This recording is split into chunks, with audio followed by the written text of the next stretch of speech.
The boundary between legend and history has always been thinner than we imagine. For generations, scholars looked at medieval chronicles and dismissed much of what they found as embellishment, exaggeration, or outright fabrication.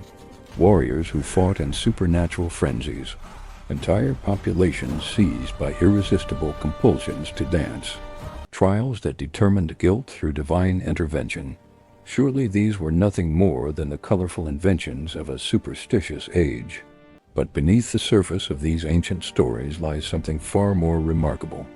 Archaeological evidence, forensic analysis, and modern scientific understanding have begun to reveal a startling truth. Many of the most fantastic accounts from the medieval world weren't fantasies at all. They were attempts to describe real phenomena that pushed the boundaries of human experience, events so extraordinary that even eyewitnesses struggled to comprehend what they had seen. What emerges as a portrait of the Middle Ages that challenges everything we thought we knew. This wasn't an era of simple-minded superstition. It was a time when people developed sophisticated techniques for altering consciousness, when communities faced genuine epidemics of behavior that defied explanation, when the human body was pushed to extremes that modern science is only beginning to understand. The medieval world was stranger, darker, and infinitely more complex than the sanitized versions we learned in school. The fury of the bear, the Norse sagas, spoke of warriors called berserkers, men who could channel the spirit of bears and wolves, who fought in states of such intense fury that they became immune to pain and fear. For centuries this seemed like pure mythology, the kind of heroic exaggeration that makes for compelling storytelling but bears no relation to historical reality. Then archaeologists began finding something unusual in Viking burial sites across Scandinavia. Certain graves contained not just the expected weapons and treasure, but carefully preserved animal pelts, positioned in ways that suggested ritual significance. Chemical analysis of these materials revealed they weren't simply decorative. They had been treated with specific compounds and prepared according to processes that required considerable knowledge. The breakthrough came when researchers examined the pharmacological landscape of medieval Scandinavia. The forests of Norway, Sweden, and Denmark are home to Amanita muscaria, a powerfully psychoactive mushroom that produces effects remarkably consistent with descriptions in the sagas. Users report sensations of superhuman strength, complete fearlessness, and dissociation from physical pain. They experience visual and auditory hallucinations. Some describe feeling as though they're transforming into animals. Contemporary accounts from those who encountered Viking warriors in battle describe behaviors that align perfectly with these effects. Byzantine chroniclers, whose empire employed Scandinavian mercenaries in the elite Varangian Guard, recorded detailed observance of northern warriors preparing for combat. They noted strange rituals involving the consumption of substances, followed by dramatic changes in behavior. Men who had been calm moments before would begin howling, their eyes would roll back, and they would enter states that witnesses described as supernatural possession. What makes this particularly compelling is the sophistication involved. Recent excavations have uncovered specialized pottery at Viking sites, vessels that appear designed for preparing and storing specific compounds. Residue analysis confirms the presence of processed psychoactive materials. Even more remarkably, some of these vessels were found alongside what appear to be instructional texts, runic inscriptions describing preparation methods with the precision of pharmaceutical recipes. This wasn't random drug use. It was systematic pharmacology. The berserkers underwent years of training to learn how to harness these altered states. The sagas describe elaborate initiation rituals lasting months, during which young warriors learned to control their transformations. They practiced techniques for entering and exiting these states, for channeling the fury without losing themselves entirely. But there was a cost. Skeletal remains of individuals buried with berserker regalia show signs of chronic stress and trauma. Some exhibit injuries consistent with self-harm. Contemporary sources mention warriors who couldn't return from their altered states, who remained dangerous long after battles ended, who had to be physically restrained until the effects wore off. The same transformations that made them effective in combat often destroyed their ability to function in normal society. As Scandinavian communities became more settled and Christianity spread through the region, there was less tolerance for warriors who might turn violent unpredictably. The knowledge of how to create berserker fury was gradually suppressed, then lost. But the legacy persisted in unexpected ways. The very word berserk entered our language, carrying with it the memory of those who discovered how to transcend human limitations, even if the price was often their sanity. Modern military researchers have studied historical berserker accounts as part of their investigation into combat effectiveness and the psychology of warfare. Their findings suggest that while the techniques worked, they came at tremendous psychological cost. Many warriors who regularly entered these states showed symptoms we would now recognize as severe post-traumatic stress disorder. The berserkers weren't mythical creatures. They were real people who used sophisticated techniques to achieve extraordinary states of consciousness. Their methods were dangerous, their lifestyle unsustainable, and their impact on communities often destructive. But they were also pioneers, pushing the boundaries of what the human mind and body could achieve when conventional limits were deliberately transcended. The Dance of Death. On a summer day in 1518, in the city of Strasbourg, a woman named Frau Trophea stepped into the street and began to dance. This wasn't celebration or performance. It was something far more disturbing, a frenzied, compulsive movement that seemed to possess her entirely. She danced for hours without stopping, without music, without any apparent reason. Her feet bled, her body convulsed, but still she continued. Within days, others began to join her, not voluntarily, not through imitation, but as if seized by the same force. By the end of the first week, dozens were dancing. By month's end, the number had swollen to over 400. They danced for days without rest. They danced until their feet bled through their shoes. They danced until they collapsed from exhaustion. Many of them died dancing. For centuries, historians dismissed this as medieval superstition or exaggerated chronicle. The idea that hundreds of people could literally dance themselves to death seemed absurd, but the documentation is overwhelming. City records, church documents, and personal letters all tell the same story. Official reports compiled by civic authorities describe the crisis in bureaucratic detail, complete with victim lists and attempts at intervention. What makes the dancing plague even more extraordinary is that it wasn't an isolated incident.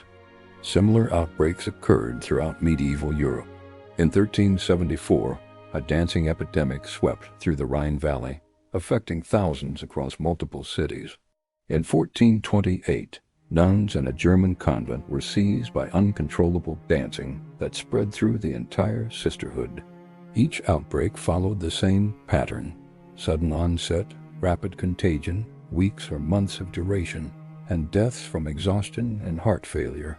Modern researchers have developed theories involving ergot poisoning combined with mass psychogenic illness. Ergot is a fungus that grows on rye in wet conditions. When consumed, it produces compounds chemically similar to LSD, causing hallucinations and involuntary muscle spasms.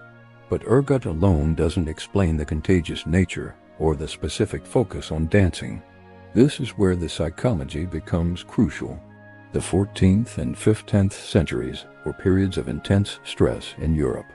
Recurring famines, devastating plagues, religious conflicts, and social upheaval pushed communities to breaking points. People were desperate for explanations and for relief from suffering. In many medieval cultures, dancing was associated with healing and spiritual purification. When faced with inexplicable distress, dancing may have seemed like both symptom and cure. But what began as a coping mechanism became a trap. The physical stress of prolonged dancing, combined with psychological pressure and social expectation, created feedback loops that were almost impossible to break. People who might have recovered from initial distress instead found themselves locked into patterns that were literally killing them. The outbreaks weren't random. They followed specific social and cultural patterns. They occurred in communities already experiencing high stress levels. They affected certain demographics disproportionately, particularly women, young people, and those from lower social classes. This pattern is consistent with what we know about mass psychogenic illness, which typically affects marginalized populations under particular pressure. Perhaps most remarkably, some outbreaks appear to have been deliberately induced or manipulated. Records suggest that religious and political authorities sometimes encourage dancing epidemics as ways of channeling social unrest. The spectacle of hundreds dancing themselves to death was impossible to ignore and often resulted in concessions from local rulers desperate to restore order. The physician Paracelsus, who witnessed an outbreak in the early 16th century, left detailed medical notes describing symptoms consistent with modern understanding of ergot poisoning combined with mass hysteria. He noted that the dancing seemed self-limiting, raging through communities for weeks or months before suddenly stopping. Survivors would return to normal behavior as if awakening from dreams, often with little memory of their time as dancers. The dancing plagues left lasting marks on European culture. They inspired countless artistic works exploring themes of possession, compulsion, and the boundary between ecstasy and madness.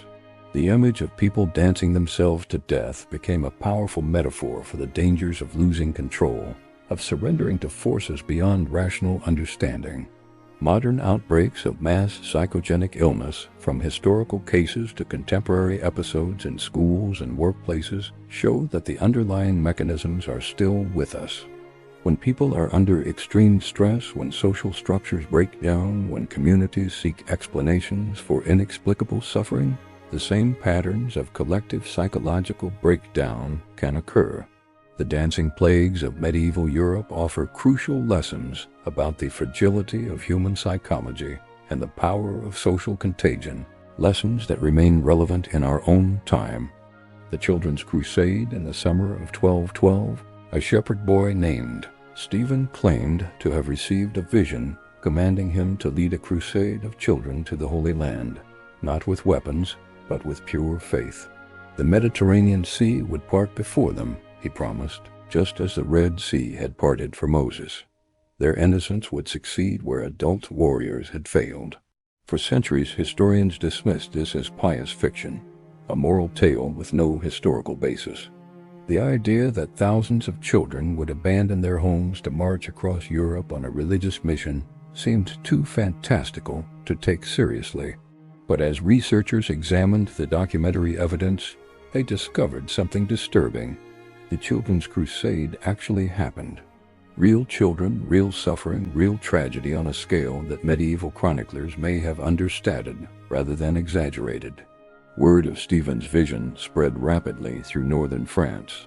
Within weeks, children from across the region were abandoning their homes, walking along roads toward Paris, where Stephen promised to gather his army of young crusaders. They came from all social classes. Peasant children leaving family farms, merchant children abandoning apprenticeships, even noble children slipping away from guardians. What makes this even more remarkable is that it happened simultaneously in Germany, where a boy named Nicholas claimed his own divine vision. The German children planned to cross the Alps into Italy and sail from Genoa to the Holy Land. The parallel movements seemed impossible. Medieval society didn't allow children to simply wander off on religious missions without adult supervision. But the early 13th century was marked by intense religious fervor and social upheaval. The Fourth Crusade, which had ended in 1204, had been a disaster. Instead of liberating the Holy Land, crusaders had sacked Constantinople. This betrayal shocked Christians who began seeking alternative ways to serve God. The message of the child prophets that innocence and faith could succeed where military might had failed resonated powerfully with people who had lost faith in traditional crusading. Archaeological evidence confirms many details once dismissed as fictional. Excavations along routes taken by child crusaders have uncovered evidence of large groups moving through the countryside during summer 1212. Monastery records show unusual numbers of children seeking food and shelter. Church documents record special prayers held for the innocent crusaders. Even more compelling is documentary evidence from city and port records. Paris archives describe the arrival of multitudes of children, led by a young shepherd claiming divine authority. Italian chronicles record German children passing through alpine regions. Port records from Marseille and Genoa document attempts by groups of children to secure passage to the Holy Land. But what happened to these children is where the story becomes truly tragic. The French children reached Marseille expecting the sea to part. When the miracle failed to occur, the movement collapsed. Some tried to return home, but many had traveled too far and were too weak. Others were sold into slavery by merchants who had followed the crusade, looking for opportunities to profit. The German children faced even worse fates. Those who survived crossing the Alps, and many didn't, succumbing to exposure and starvation in mountain passes, found themselves stranded in Italian ports with no way to continue. Some were taken in by monasteries, but many simply disappeared into the underworld of medieval urban poverty. Recent research has uncovered evidence that some children were indeed sold into slavery, just as medieval chroniclers claimed. Documents from North African markets record sales of young European slaves during the period immediately following the crusade. Ship manifests show vessels departing Italian ports for Muslim territories, with human cargo matching descriptions of the missing crusaders. Perhaps most disturbing is evidence that the movement may not have been as spontaneous as it appeared. Records show merchants who provided supplies at inflated prices, ship captains who promised free transport only to sell children into slavery, and suggestions that some church officials encouraged the movement as a way of channeling religious fervor away from more threatening forms of dissent.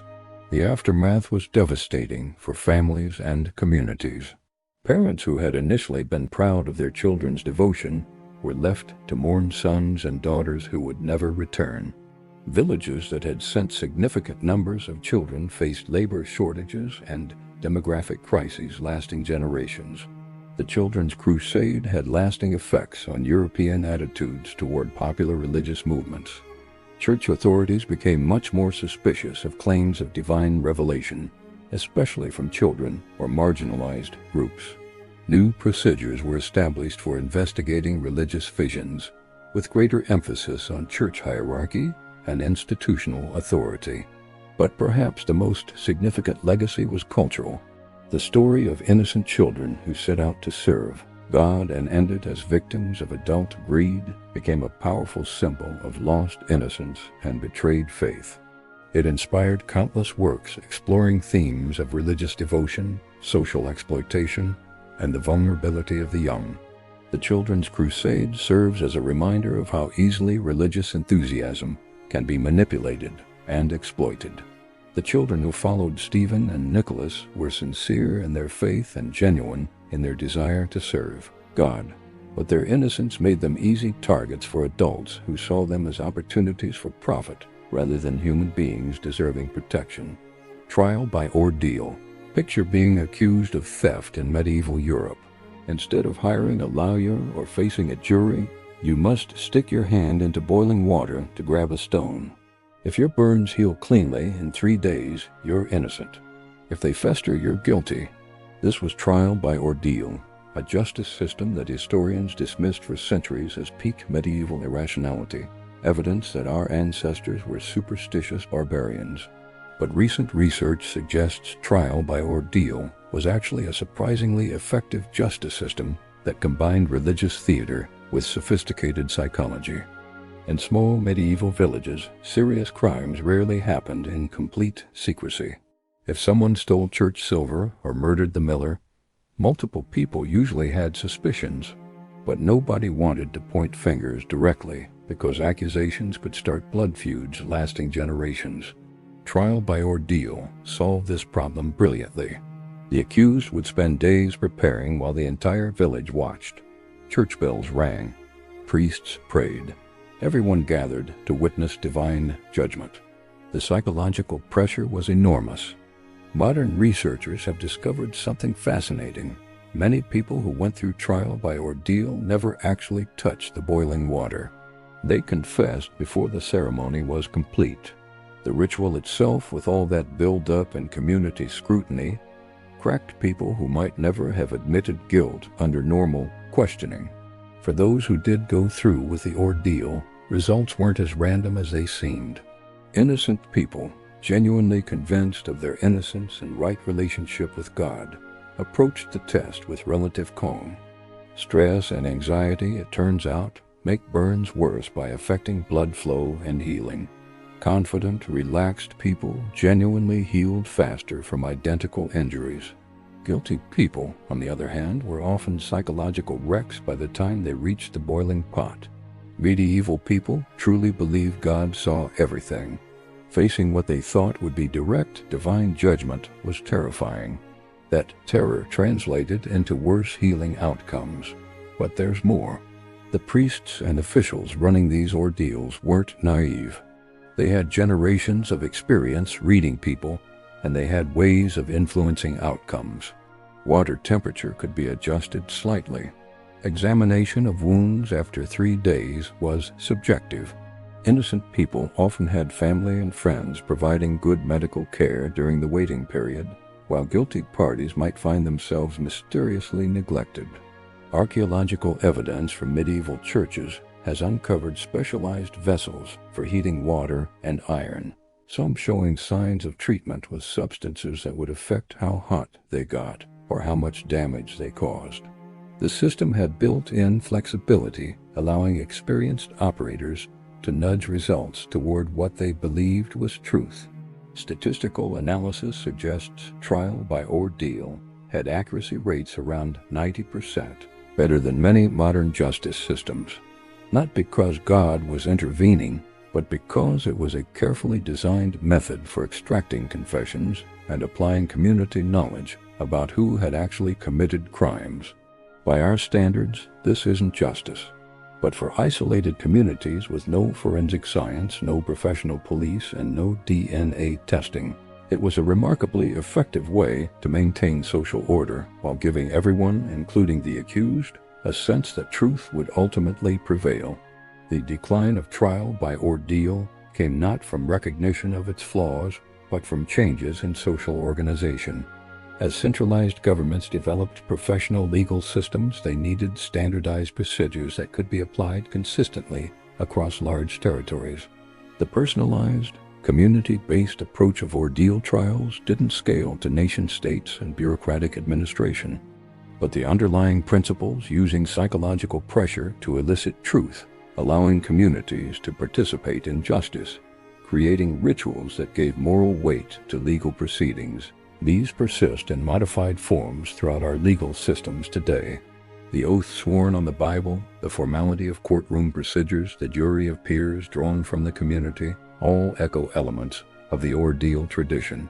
Trial by ordeal reminds us that what seems like primitive superstition may actually be practical wisdom dressed in religious clothing. Our ancestors weren't stupid. They were solving real problems with the tools available to them. And sometimes their solutions worked better than we care to admit.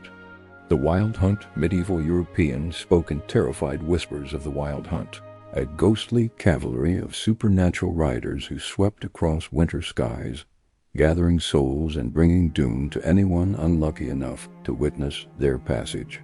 Villagers would slam shutters and barricade doors when they heard thunder of hooves overhead, the baying of spectral hounds, the blast of otherworldly hunting horns echoing through storm clouds. For centuries, scholars dismissed these accounts as meteorological ignorance. Thunder is thunder, they said. Wind is wind. Medieval people simply projected their fears onto natural phenomena. But then researchers started correlating historical accounts of wild hunt sightings with astronomical records and weather data. What they discovered was remarkable. Many supernatural encounters coincided with specific atmospheric phenomena that would have created genuinely extraordinary sights and sounds. The breakthrough came when scientists realized that many wild hunt reports matched descriptions of the aurora borealis. During periods of high solar activity, auroral displays can appear much further south than usual. reaching areas where they'd be completely unfamiliar to local populations. Imagine seeing the sky suddenly come alive with dancing, pulsing lights that shift from pale white to deep red, moving in formations that could easily look like mounted riders galloping through clouds. Medieval chroniclers describe the wild hunt with remarkable consistency across different countries and languages, lights moving in formation, colors shifting and dancing, characteristic undulating motion that gives auroras their name. But auroras alone don't explain everything. Researchers also discovered that many sightings correlated with atmospheric ducting, unusual weather conditions that can carry sounds incredible distances and make them seem to come from overhead. The baying of real hunting dogs, the thunder of actual cavalry, even calls of migrating birds could be carried hundreds of miles through the air and appear to originate in the sky itself. Archaeological evidence supports this interpretation. Excavations of medieval sites have uncovered ritual preparations for supernatural visitations, protective amulets, offerings left at crossroads, specialized architecture designed to hide from or deflect unwanted otherworldly attention. These weren't random superstitions. They were systematic responses to phenomena people were actually experiencing. Some communities even developed organized hunt-watching activities with detailed records of when and where supernatural riders appeared. Medieval observers noted that certain atmospheric conditions made sightings more likely: cold, clear nights with strong winds and unusual cloud formations. They documented seasonal patterns, recording that the hunt was most active during winter months around the solstice. But here's where it gets really interesting. Some medieval communities may have deliberately created artificial wild hunts. Archaeological evidence suggests certain groups organized ritual activities designed to simulate supernatural appearances, complete with coordinated riders wearing masks and carrying torches. These fake hunts served multiple purposes: intimidating enemies, reinforcing religious authority, or maintaining cultural traditions in defiance of Christianization. Legal records include cases of people prosecuted for counterfeiting the wild hunt, creating false supernatural appearances for fraudulent purposes. This suggests medieval authorities recognized the distinction between real and artificial phenomena, even when both seemed supernatural to untrained observers.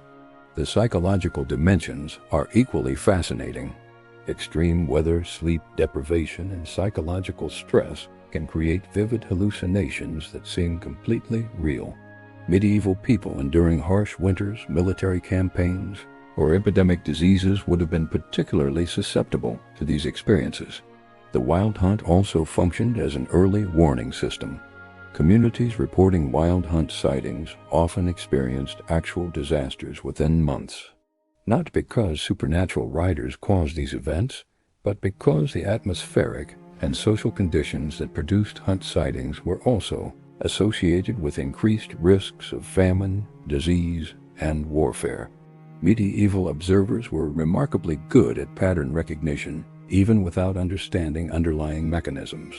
As midnight strikes and the wind picks up, we might listen more carefully to sounds in the darkness.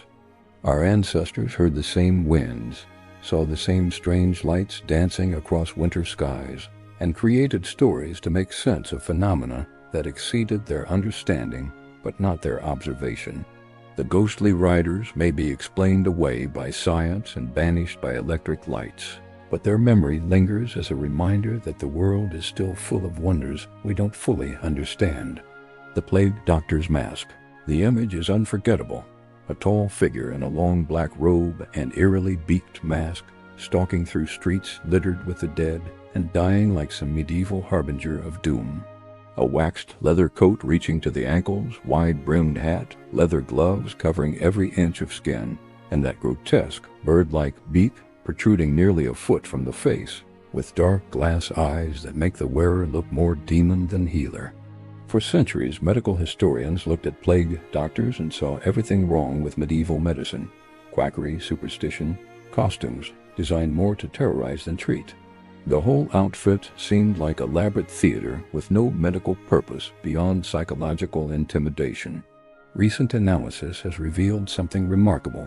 Every single element of that terrifying costume served a specific medical purpose, and many underlying principles were more scientifically sound than treatments that replaced them. The bizarre beak wasn't just for show. It was an early air filtration system. The hollow interior was packed with aromatic substances, herbs, spices, and materials medieval physicians believed could purify corrupted air. While plague spreads through fleas rather than bad air, the beak's filtration system was actually effective at reducing exposure to airborne pathogens. Chemical analysis of surviving masks has revealed sophisticated understanding of antimicrobial compounds. Rosemary and thyme contain natural antibiotics. Certain spices and resins have genuine antiseptic properties. Even some exotic ingredients, powdered gemstones, and rare minerals may have had legitimate protective effects based on their chemical properties. The long leather coat was treated with wax and waterproofing agents to create a smooth, non-porous surface that pathogens couldn't easily stick to, and that could be cleaned between patients. Modern microbiological research confirms this approach was remarkably effective. Bacteria have trouble adhering to waxy surfaces and can be easily removed with simple cleaning.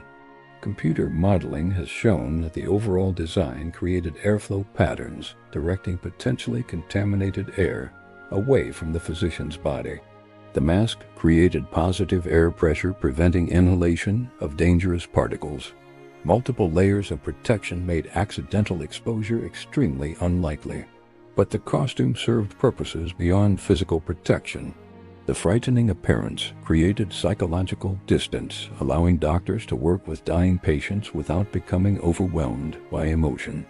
The mask literally separated the physician from human suffering they witnessed, allowing them to focus on medical tasks rather than becoming paralyzed by grief.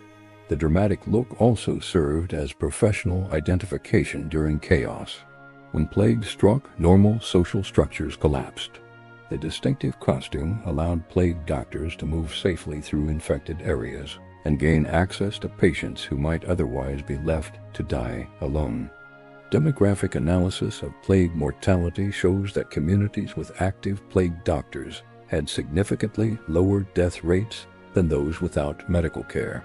While medieval physicians couldn't cure plague, their interventions, pain relief, wound care, nutritional support, basic sanitation, made meaningful differences in survival rates. During the recent COVID-19 pandemic, healthcare workers noted striking similarities between their protective equipment and historical plague doctor costumes. Modern hazmat suits, N95 masks, face shields serve essentially the same functions as the medieval physician's leather coat, beaked mask, and dark glasses. The psychological challenges facing modern healthcare workers during infectious disease outbreaks also echo plague doctor experiences.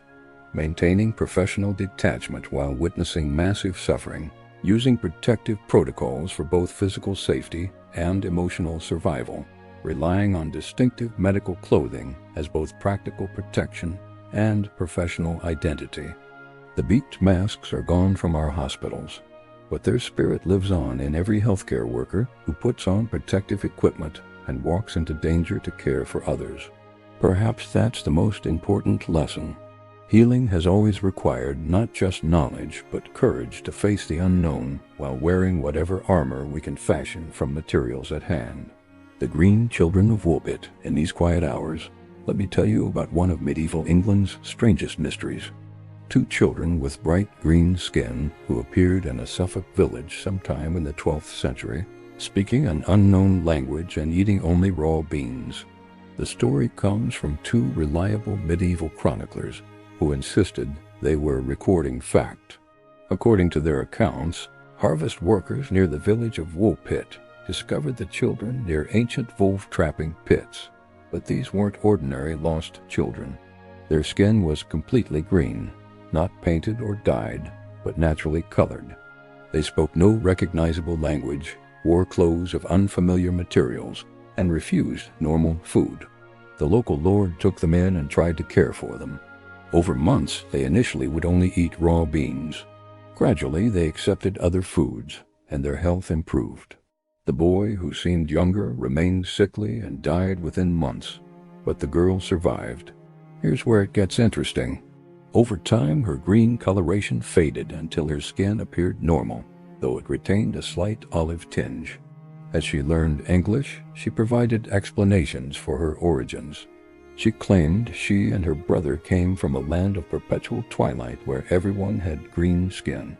She said they'd been following their father's cattle when they heard bells and followed the sound through underground passages until they emerged in bright sunlight. The girl eventually integrated into English society. She was baptized, learned to live normally, and some accounts suggest she married and had a conventional life. But she remained slightly different, with what people described as an otherworldly quality. Modern researchers have generated dozens of theories. The most medically plausible focuses on hypochromic anemia, a condition caused by severe malnutrition that can give skin a distinctly greenish pallor. If the children had been surviving on limited vegetation, they might have developed nutritional deficiencies severe enough to cause green discoloration. This theory gains credibility from the girl's recovery as her diet improved and explains the boy's death. Severe malnutrition is often fatal in young children, but it doesn't explain everything. How did they get to Woolpit? Why didn't they speak English? Where did they really come from? Some researchers suggest they were Flemish refugees who'd become separated from families during 12th century political upheavals. The Flemish spoke a language completely foreign to English villagers and might have had dietary customs that seemed strange. Archaeological evidence shows 12th century immigration by foreign refugees in the Woolpit area, and there are records of political disruptions that could have displaced families. The underground passages might have been real caves or mine workings where lost children could become trapped and disoriented. More exotic theories suggest environmental poisoning from medieval mining operations. Copper poisoning can cause greenish skin discoloration, while exposure to various metals can produce disorientation and memory loss. But perhaps the most remarkable aspect isn't what caused their green skin. It's how medieval society responded. The villagers didn't drive them away as demons. They took them in, cared for them, helped them adapt. This tells us something important about medieval attitudes toward the strange and unexplained. Medieval people certainly believed in supernatural forces, but they also had practical experience with refugees, displaced persons, and people from foreign cultures. Strange appearance and unfamiliar customs didn't automatically mean supernatural origin. They knew difference didn't necessarily indicate danger. The Green Children of Woolpit remind us that the medieval world was more complex and interconnected than we sometimes realize. People moved across great distances under circumstances that separated them from families.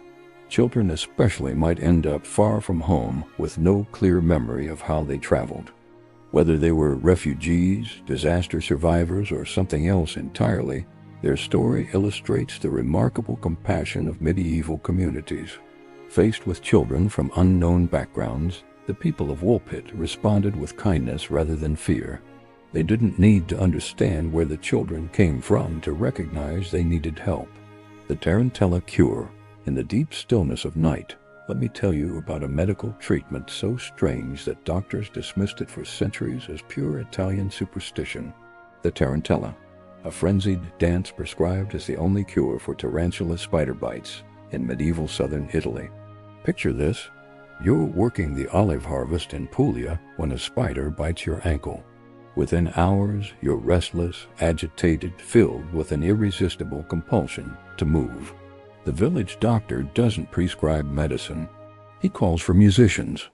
They play specific melodies at particular rhythms while you dance, initially slowly but with increasing vigor, until you collapse from exhaustion. Upon awakening, you're completely cured. To modern medical historians, this sounded like textbook folk nonsense. But researchers investigating both historical records and actual spiders involved discovered something remarkable. The tarantella cure was based on sophisticated observations of real medical phenomena, and the treatment was often surprisingly effective. The European wolf spider Lycosa tarantula is indeed found throughout southern Italy, and its bite can produce significant symptoms: localized pain, swelling, muscle cramps, nausea, and neurological effects.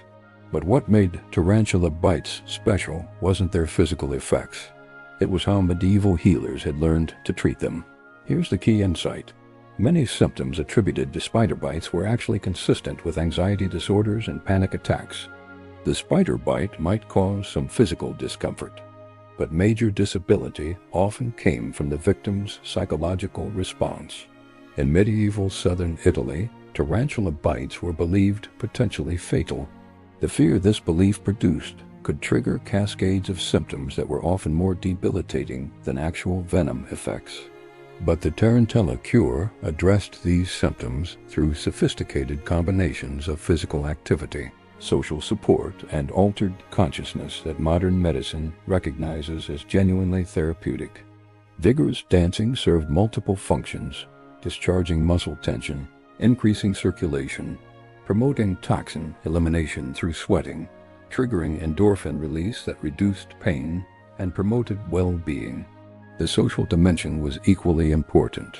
Tarantism treatment involved entire communities. Musicians gathered, family and neighbors offered support. Victims found themselves at centers of elaborate healing rituals demonstrating community commitment to their recovery. This social support reduced isolation and fear, provided positive reinforcement, and created structured frameworks for healing. Most significantly, the tarantella utilized what we now recognize as therapeutic dissociation. Rhythmic music, vigorous movement, and social attention combined to produce altered consciousness that could break cycles of anxiety and fear.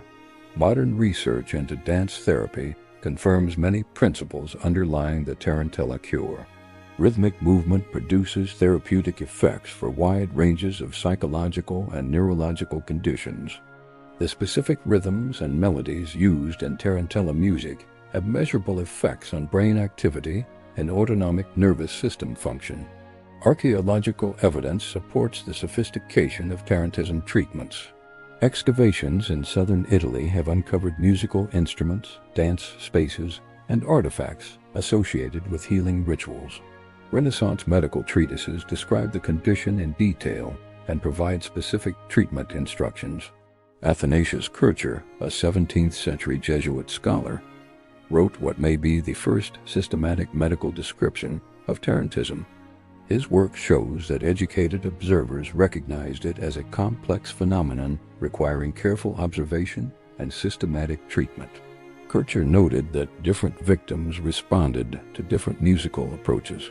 Successful treatment required skilled musicians and experienced healers who could read responses and adjust therapeutic approaches accordingly. But tarantella cures also served important social and cultural functions beyond individual healing.